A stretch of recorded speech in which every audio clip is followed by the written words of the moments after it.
இந்த சித்திரை மாதத்துலேருந்து அடுத்த பங்குனி மாதம் வரையிலும் யாருக்கெல்லாம் பணங்காசு தேடி வரப்போகுது, பணத்தை தேடி நீங்கள் போக வேண்டாம், நீங்கள் இருக்கும் இடம் தேடி பணம் வரப்போகுது.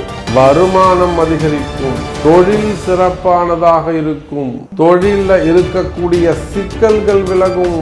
மெயினாக பணப்பற்றாக்குறை ஒரே ட்ரையாக இருக்குதுங்க சாமி. ஃபண்டு ஃப்ளோ இல்லை, பணப்புழக்கம் இல்லை, டிரான்சாக்ஷன் இல்லை, பண கஷ்டங்கள் இருக்கா, பண கஷ்டங்கள் விலகும். தனவரவு பணவரவு அதிகரிக்க போகுது. இந்த சித்திரை முதல் அடுத்த பங்குனிக்குள்ள இந்த ஃபினான்சியல் இயர் உங்களுக்கு லாபம் தரக்கூடிய வருடமாக அமைய போகுது. இந்த ஃபினான்சியல் இயர்ல நீங்க டாக்ஸ் கட்ட தயாரா இருக்க, பணம் காசு வந்து சேரும், லாபம் அதிகரிக்கும், பன்மடங்கு லாபம் அதிகரிக்கும். சொத்து வாங்குறது, நிலத்துல முதலீடு செய்யறது, நிறைய இன்வெஸ்ட் பண்ண போறீங்க, பெரிய லாபம் கிடைச்சி முதலீடுகள் அதிகரிக்கும். சொத்து பத்துக்கள் வாங்கக்கூடிய நல்ல அற்புதமான யோகம். பல வகையிலும் குடும்பத்துல மகிழ்ச்சி, உடல்நிலை ஆரோக்கியத்துல நல்ல முன்னேற்றம், மனசுல நிம்மதி, மனபயம் விலகி மனக்குழப்பம் விலகும், வாழ்க்கை சிறக்கும். யாருக்கெல்லாம் இது நடக்க போகுது, எப்போ உங்களுக்கு கிடைக்கும், எந்த மாசம் இது நடக்கும், பார்க்கலாம் பாருங்க.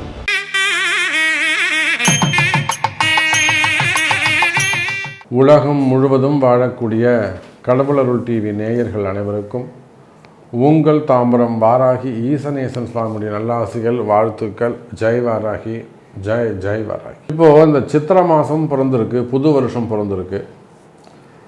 புது வருஷம் பிறந்திருக்கு. நாம் ஏற்கனவே பதிவில் சொல்லியிருந்தோம், உலக பொருளாதாரங்கள் சரியில்லாமல் இருக்குது. வேர்ல்டு வைட், உங்களுக்குன்னு இல்லை, எனக்குன்னு இல்லை, எல்லாருக்குமே, சின்ன சின்ன குடும்பங்கள்ல இருந்து எல்லாருக்குமே ஒரு வருமான பாதிப்பு, எதிர்காலம் பற்றிய பயம்.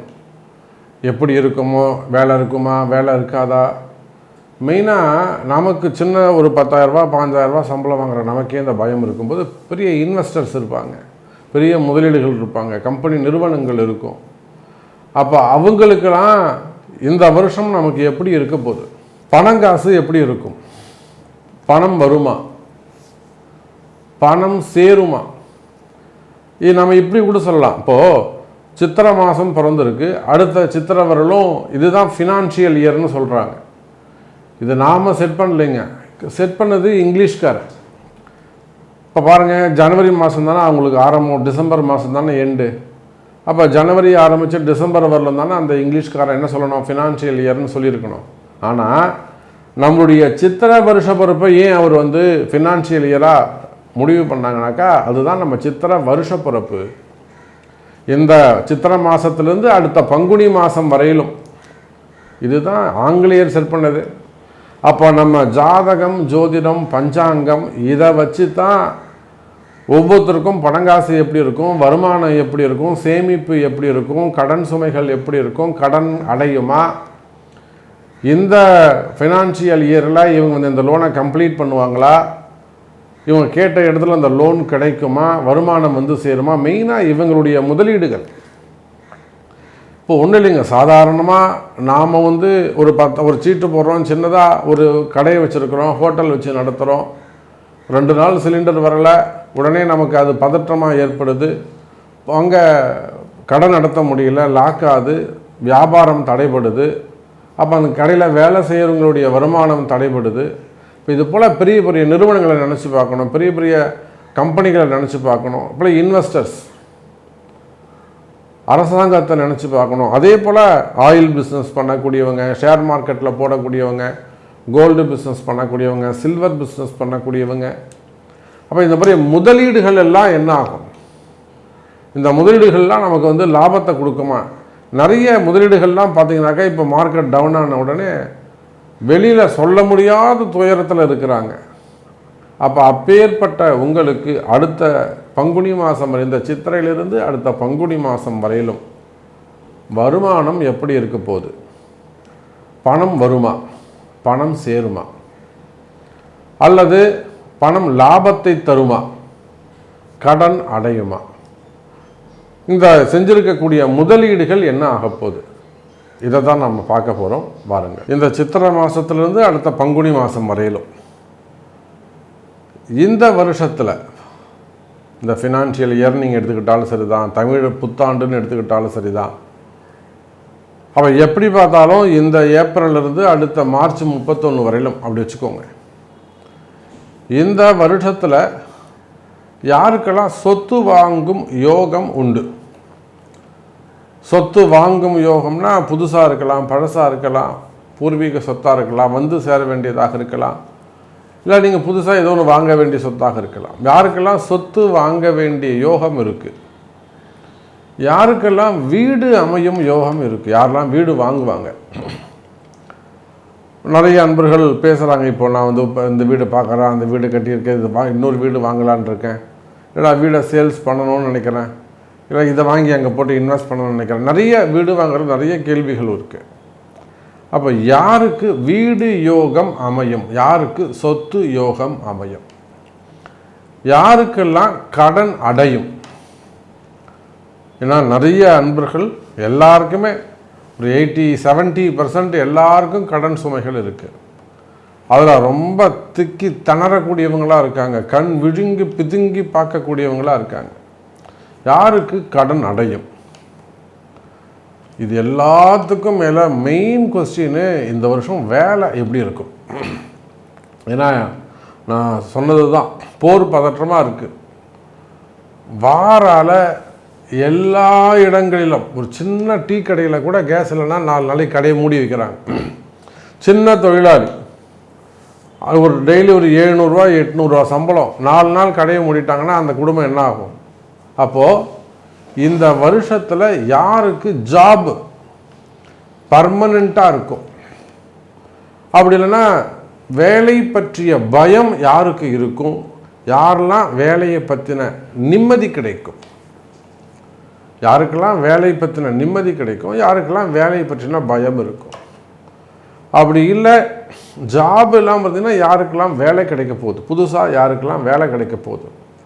வருமானம் டோட்டலாக ஒரு சிங்கிள் லைனில் சொன்னோம்னா இந்த சித்திரையிலிருந்து அடுத்த பங்குனி மாதம், அடுத்த ஏப்ரல் 14ஆம் தேதி வரையிலும் உங்கள் வருமானம் எப்படி இருக்க போகுது? உங்கள் லாபம் எப்படி இருக்க போகுது? பணங்காசு வந்து சேருமா? இதுதான். அதே போல் உங்களுடைய முதலீடுகள், கடைசியாக உங்களுடைய இன்வெஸ்டிங், இதெல்லாம் எப்படி க்ரோத் ஆக போகுது அப்படின்னு ஃபுல் டீட்டெயிலாக ப்ரீஃபாக பார்க்கலாம் பாருங்கள். கன்னிராசி. கன்னிராசிக்கு இந்த பொருளாதார வருடம் பணம் வரக்கூடிய வருடமாக அமைகிறது. சார் எல்லாமே பண தேவை தான் சார். எந்த ஒரு விஷயமா, நீங்கள் ஆஸ்பத்திரிக்கு போனாலும் பணம் தான் இல்லையா? அல்லது என்டர்டெயின்மெண்ட்டு சினிமாவுக்கு போனாலும் பணம் தான், ஒரு மளிகை கடைக்கு போனாலும், பால் வாங்க, எதுக்கு எடுத்தாலும் பணம். பணம் இல்லாமல் வாழ்க்கை இல்லை. அப்போ வருமானம் ரொம்ப முக்கியம். யாராக இருந்தாலும், உள்நாடாக இருந்தாலும் வெளிநாடாக இருந்தாலும் எந்த இடமாக இருந்தாலும் வருமானம் ரொம்ப முக்கியம். வருமானம் இல்லாமல் இங்கே எதுவும் கிடையாது. அப்போ இந்த வருமானம் நமக்கு நிலையாக இருக்குமா? இந்த பதிவுடைய நோக்கம் என்ன? வருமானம் இந்த வருஷம் எப்படி இருக்கும்? இந்த வருஷம் நமக்கு பணம் எவ்வளோ வரும்? நமக்கு பணம் சேர்த்து வைக்கக்கூடிய சேவிங் அளவுக்கு இருக்குமா? இல்லைனா வரவுக்கும் செலவுக்கும் கரெக்டாக இருக்குமா? அல்லது கொஞ்சம் லாபம் அதிகரிக்குமா? இல்லை பணம் பற்றாக்குறை இருக்குமா? தேவைகள் அதிகரிக்குமா? ஏன்னா கன்னி ராசியை பொறுத்தவரையிலும் கண்டக சனி நடக்குது. போராத குறைக்கு ராகு கேதுவால் மையப்புள்ளியில் வேற இருக்காங்க, அது ஒரு பிரச்சனை. குரு 10ஆம் இடத்துல உட்காந்து அவர் வந்து தொழில் ஸ்தானத்தில் நிம்மதி இல்லாமல் செஞ்சுக்கிட்டு இருக்காரு. அப்போ இதையெல்லாம் மாற்றக்கூடிய ஒரு நல்ல நேரம், நல்ல காலம் நம்ம இந்த சித்திரை மாதத்திலிருந்து அடுத்த பங்குனி மாதம் வரையிலும் இந்த பொருளாதார கணக்கு ஆண்டு, ஃபினான்ஷியல் இயர், இந்த ஃபினான்ஷியல் இயர் கன்னிராசி அன்பர்களுக்கு, குறிப்பாக வேலைக்கு செல்லக்கூடியவங்க, வேலைக்கு போகக்கூடியவங்க, மிடில் கிளாஸில் இருக்கக்கூடியவங்க, மெயினாக மிடில் கிளாஸில் இருக்கக்கூடியவங்க, ஒரு மாதம் ஒரு 1 லட்ச ரூபா சம்பளம், 2 லட்ச ரூபா சம்பளம், அந்த 2 லட்ச ரூபா சம்பளத்தில் குடும்பம் பண்ணணும். சில பேர் நிறைய ஒரு பிஸ்னஸ் பண்ணக்கூடியவங்களாக இருப்பாங்க, நிறைய வருமானம் வரக்கூடியவங்களாக இருப்பாங்க. அவங்களாம் பார்த்திங்கன்னா இது பால் காசு, இது ஈபி காசுன்னு ரப்பர் பேண்ட் போட்டு வைப்பாங்க, நூல் கட்டி எடுத்து வைப்பாங்க, ஒரு கட்டி எடுத்து வச்சு எழுதி வச்சு வைப்பாங்க, கணக்கு வழக்கு. பட்ஜெட்டுக்குள்ளே வாழக்கூடியவர்கள். இது காய்கறி கடைக்காரன், இது மளிகை கடைக்காரனுக்கு, இது பால்காரனுக்கு, இது ஈபிக்கு, இது ஸ்கூலுக்கு, இது டியூஷனுக்கு. அப்போ அந்த மாதிரி பட்ஜெட்டுக்குள்ளே வாழக்கூடியவர்களா நீங்கள்? எதையும் ஒரு பிளான் பண்ணி இது கடன் அடைக்கணும், இது பேங்க் இஎம்ஐ கட்டணும், இது பேங்க் இஎம்ஐக்கு, இது இந்த இன்ட்ரெஸ்ட்டுக்கு, இது நம்ம அக்காவுக்கு கொடுக்கணும், அந்த காசுக்கு இது நாம் பட்னி கூட இருக்கலாம், கடனை அடைக்கலாம் என்று கடனை அடைக்கக்கூடிய இடத்தில் இருக்கிறீர்களா? பட்ஜெட் போட்டு வாழக்கூடிய எண்ணதர்மை அன்பு கன்னி ராசி அன்பர்களே, எல்லாமே ஃப்யூச்சர் பற்றின பிளான் இவங்கள்ட்ட அதிகமானதாக இருக்கும். அடுத்து என்ன செய்யணும், அடுத்த 5 வருஷத்தில் எப்படி இருக்கணும், அடுத்த 20 வருஷத்தில் எப்படி இருக்கணும், அடுத்த 40 வருஷத்தில் எப்படி இருக்கணும், இதெல்லாம் கன்னிராசி அன்பர்கள் முன்கூட்டியே சிந்திக்கக்கூடியவர்கள். அப்போ இந்த ஃபினான்சியல் இயரை பொறுத்தவரையில் கன்னிராசி அன்பர்களே, இந்த ஃபினான்சியல் இயர் உங்களுக்கு சிறப்பானதாக இருக்கும், பணம் வரக்கூடியதாக இருக்கும், வருமானம் வரக்கூடியதாக இருக்கும். மெயினாக பணங்காசு சேரும், சொத்து பத்துக்கள் சேரும். காரணம் என்னன்னா, லாபஸ்தானத்தில் வரக்கூடிய குரு பகவான்.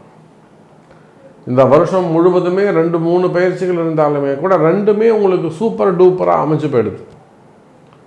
இந்த ஃபினான்ஷியல் இயரில் ரெண்டுமே உங்களுக்கு சாதகமாக உள்ளது. ஒன்று குரு பயிற்சி, லாபஸ்தானத்துக்கு விருது, 11வது வீட்டுக்கு வராரு குரு பகவான். அப்போ இந்த வருடம் உங்களுக்கு எப்படிப்பட்டதாக இருக்கும்? பண லாபம் கிடைக்கக்கூடிய வருடமாக அமையும் கன்னிராசி என்பர்களே.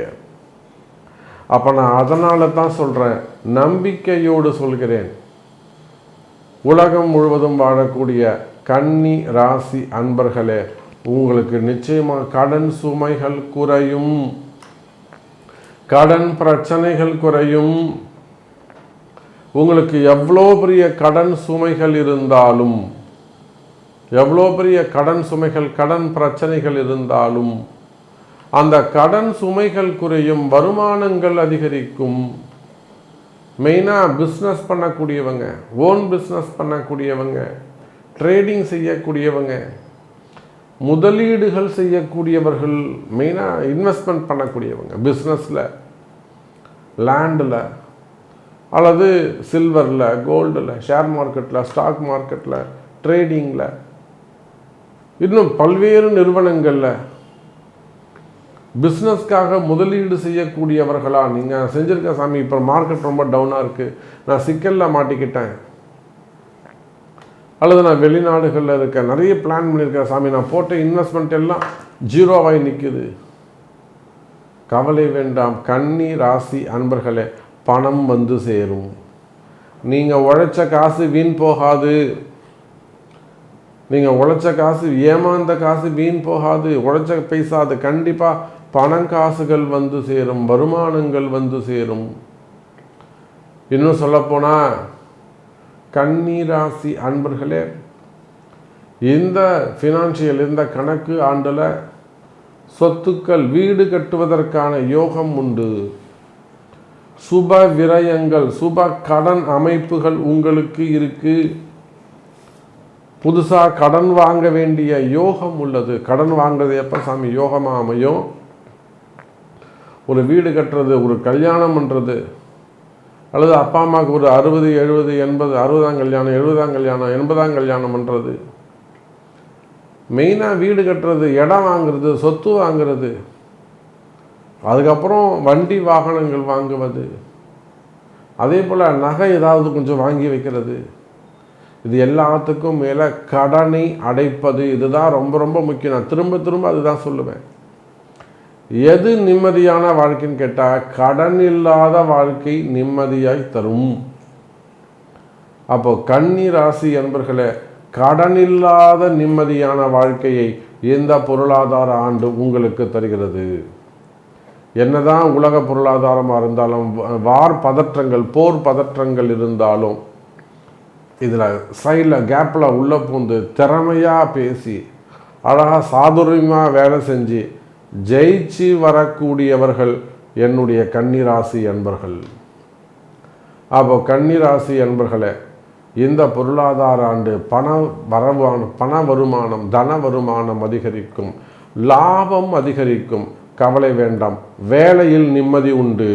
கடவுள் அருள் டிவியை பார்த்தமைக்கு நன்றிகள். மேலும் இது போன்ற தகவல்களை தெரிந்து கொள்ள கடவுள் அருள் டிவியை சப்ஸ்கிரைப் செய்யுங்கள். மறக்காமல் பெல் ஐக்கானை கிளிக் செய்யுங்கள்.